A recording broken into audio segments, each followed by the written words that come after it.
just taken the liberty to put together some of the notes dealing with notable events during the Holy Week, as they call it, the Holy Week. And Pastor Mike put out a post this week, if you saw it, and you can read through each day kind of a synopsis of what's taking place in this week leading up to the crucifixion and the resurrection of Jesus Christ. And so the term Holy Week was given to this final week leading up to Jesus' crucifixion and resurrection. Some of you are familiar with this. But it all begins with Palm Sunday, as we just celebrated this past Sunday.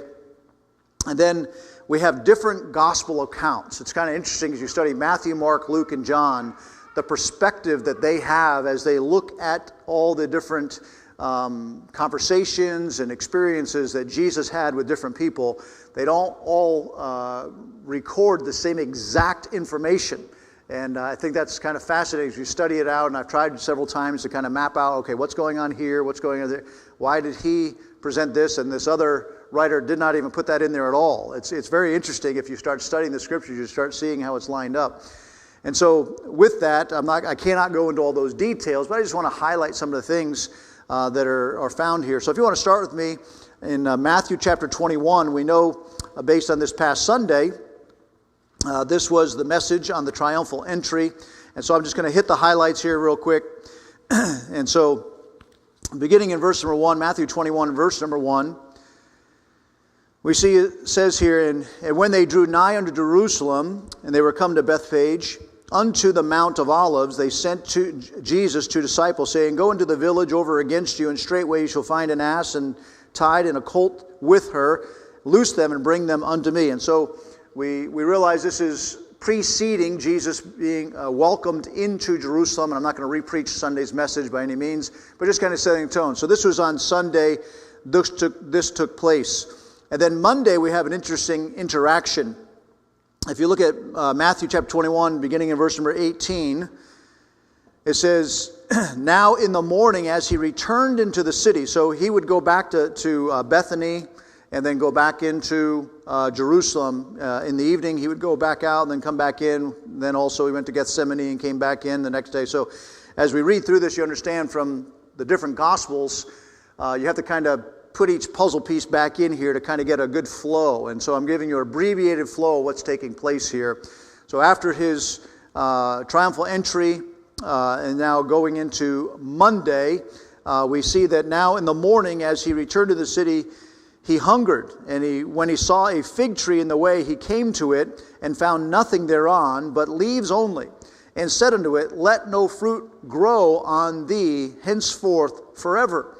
And presently the fig tree withered away. And when the disciples saw it, they marveled, saying, How soon is this fig tree withered away?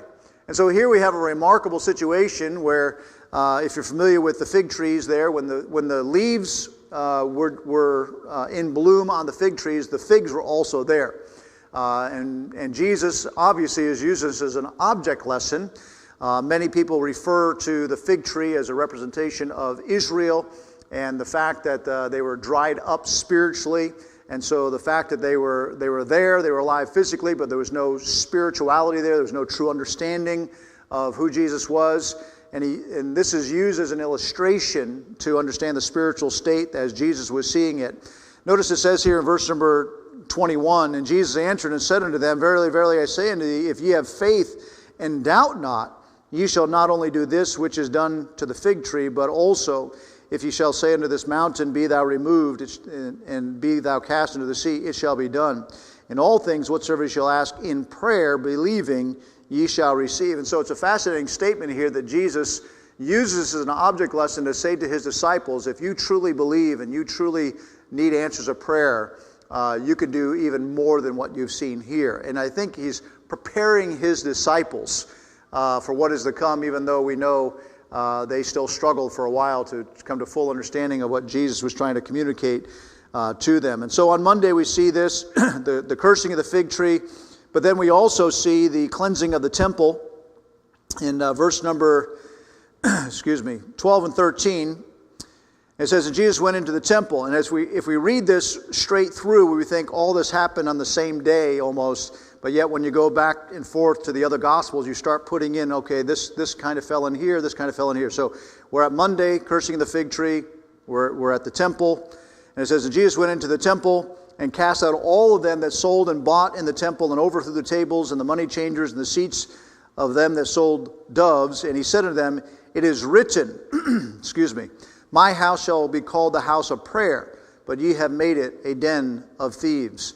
And so, again, we find here that here Jesus does, based on his authority, he goes into what should have been his house, in a sense, and what he called the house of prayer, and then cleanses the temple as we see it there. So this is on Monday, and there's more interactions that Jesus has on Monday, but these are the kind of the key things that stick out. Then we go to Tuesday, and he has debates with the religious leaders, and this is really Matthew records, and probably more of the dialogue, if you would, with the Olivet Discourse. But then there's a lot of details that go into this, and so we can't get into all this in great detail, but we understand that on Tuesday there was debates with the religious leaders as they came and challenged Jesus on different things.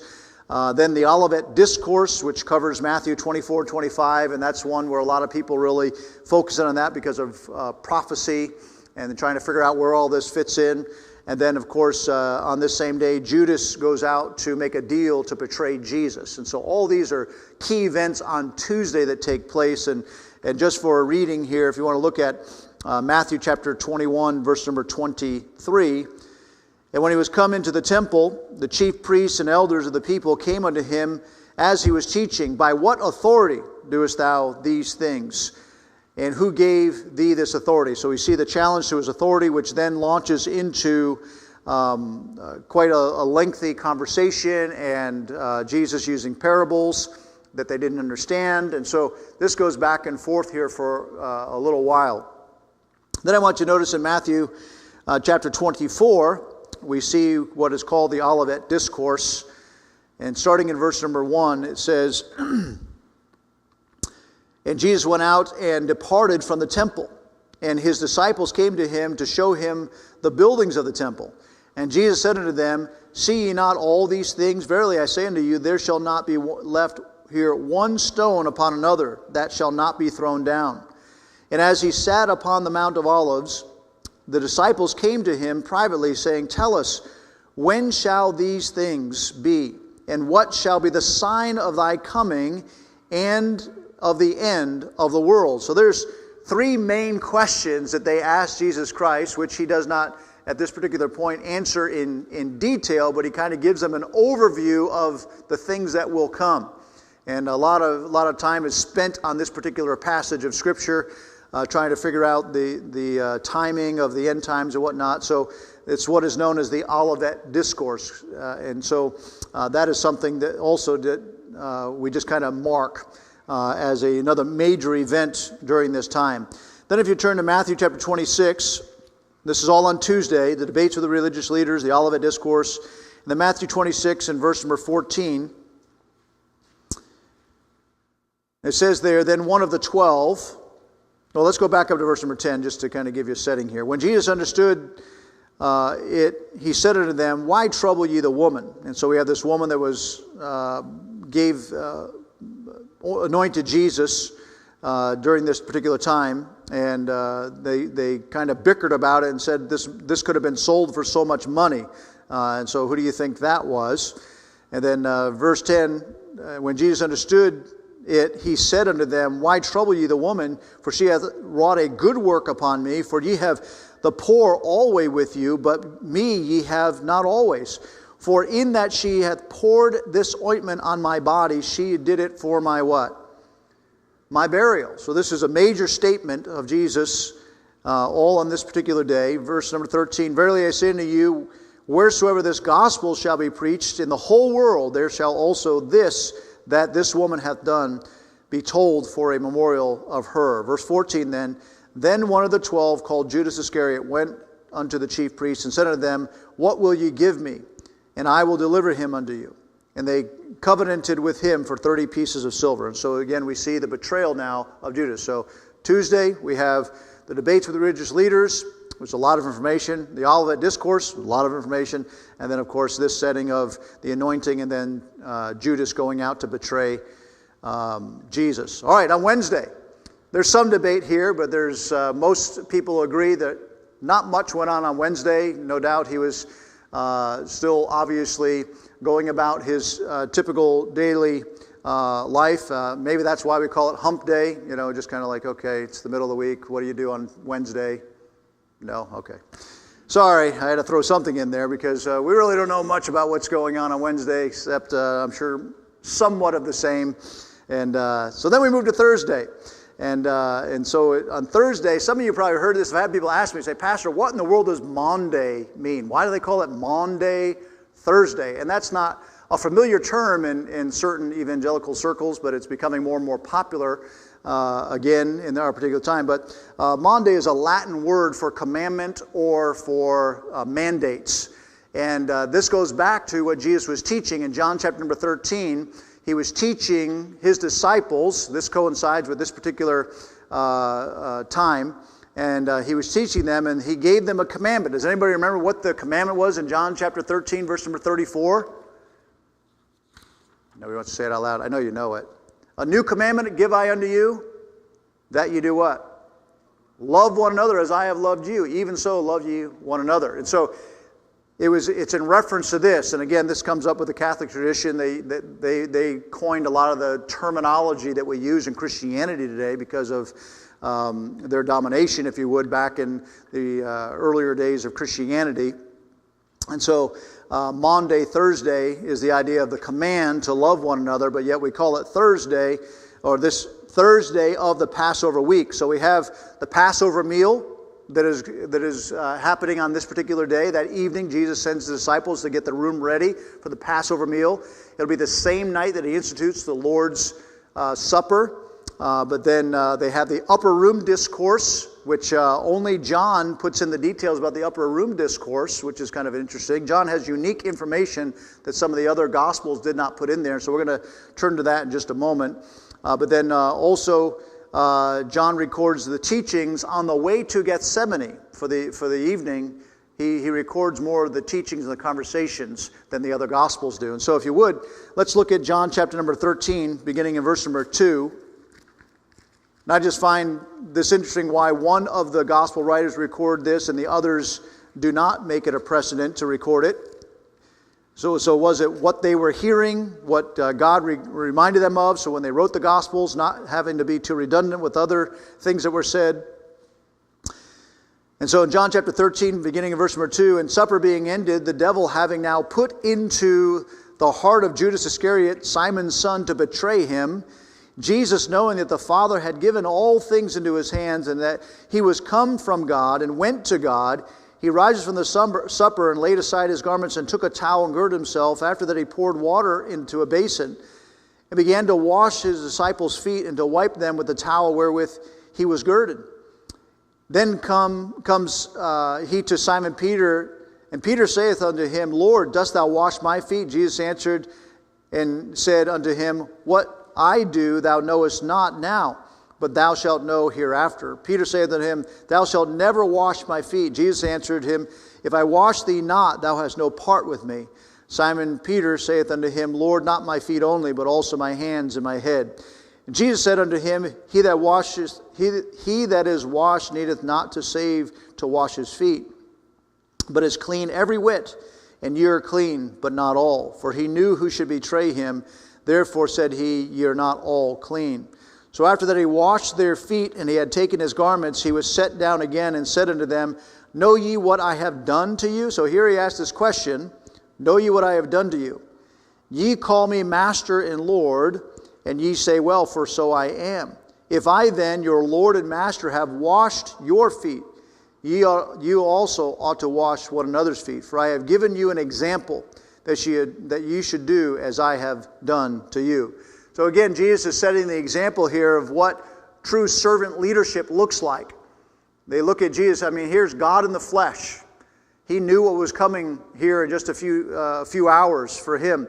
But yet he was trying to relay to them the importance of serving others and not being this kingly type of a leader, someone who had to be served. And so he was setting some things in order by this illustration. I find that kind of unique and fascinating that John really focused in on this. And there is much more here, but I don't have the time to go into that here tonight. But then in John 15 through 18, there's more teachings that John talked about on the way to Gethsemane for that evening. And then we look at Thursday and Friday, the Garden of Gethsemane, Thursday night into Friday. Matthew chapter 26, verse number 30 is where that kind of begins, and it goes into more detail there. And so we're going back to Matthew, if you would. I know this can sound confusing as we're going back and forth. It'd be nice to have one of those overlaid things, you could put on top of each other and just see how it all blends in together. I'm sure somebody with more computer technology would be able to figure this out. And so on Friday, we see that Jesus is arrested. He then has trials before Annas, Caiaphas, the Sanhedrin, Pilate, Herod, and then Pilate again. And so he's before 6 parties, actually Pilate twice. And so these then are laid out there, and John is the only one that mentions Annas in any detail. But then Caiaphas, the Sanhedrin, which seemed to be a very short meeting. But then Pilate, and then Herod, and then back to Pilate again. And then that leads to the crucifixion, and then the sayings on the cross, and then Jesus' burial. And so all this was taking place during this week. And so here we are on Wednesday. No doubt Jesus was with his disciples. They were doing what they were doing on every other day, teaching and praying and being together. And so as we march towards the tomorrow, which would then be the eve of the night where Jesus is then betrayed and arrested and then goes before the trials on Friday and then crucifixion, we see then on Saturday, Jesus' body is in the grave, and Saturday is a Sabbath day. So from Friday night sundown till Saturday night sundown would be the Sabbath for the Jews. So they weren't allowed to do any work, and they could only travel so far. So a lot of restrictions on the Jews. And so during that time, we know that Jesus' body is in the tomb. He's not there, but his body is there. And then, of course, we know the resurrection takes place on Sunday morning. Well, if you can pass a test on that, you're doing great. We're not having a test. But I just wanted to go through this with you, just kind of setting the tone that there's a lot of details. And if you want to read through the portion of Scripture, again, Pastor Mike posted it this week. Was that on Instagram, Facebook? I can't remember. Facebook.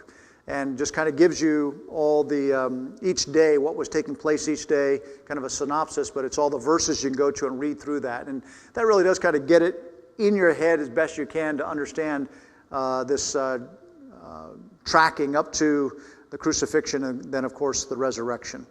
All right, I know that wasn't your typical message, but I just wanted to run through that tonight for the sake of time as we prepare now to go over and be a blessing as we help get set up and ready for this coming weekend. And so for those of you that are at home, I just want to remind you, this coming Saturday morning at 8:30 a.m., Keith is going to be cooking a big breakfast for all of us. So men and boys, welcome to come out for that. And then please plan on staying for at least a couple hours. I think we can get everything done in just a couple hours here around the building, inside and out. Ladies, you're welcome to join us and come down and help us out inside and outside the building. I know my wife and many other staff people will be here helping out on Saturday, trying to get things in order and ready, plus all the things getting ready to go out for the Easter egg hunt and everything like that too. We've requested